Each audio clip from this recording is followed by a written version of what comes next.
సమాజానికి మంచి విజ్ఞానాన్ని అందించే శక్తి కేవలం గురువులకు పాత్రికేయులకు మాత్రమే ఉందని బాలాజీ ఎడ్యుకేషనల్ సొసైటీ చైర్మన్ పల్లె కిషోర్ రెడ్డి అన్నారు. అనంతపురం ప్రెస్ క్లబ్ లో పల్లె ఉమా ట్రస్ట్ సహకారంతో ఏపీ వర్కింగ్ జర్నలిస్టుల ఫెడరేషన్ ఆధ్వర్యంలో ఉచిత విద్యా సామాగ్రి పంపిణీ కార్యక్రమం జరిగింది.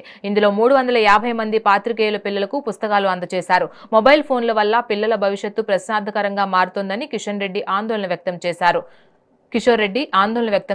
విద్యార్థులు పుస్తకాలని మంచి మిత్రులుగా చేసుకోవాలని సూచించారు. జర్నలిస్టుల సంక్షేమానికి తమ కుటుంబం ఎల్లప్పుడూ అండగా ఉంటుందని హామీ ఇచ్చారు. అనంతరం పాత్రికేయ కుటుంబాలకు అన్నదానం నిర్వహించారు కిషోర్ రెడ్డి.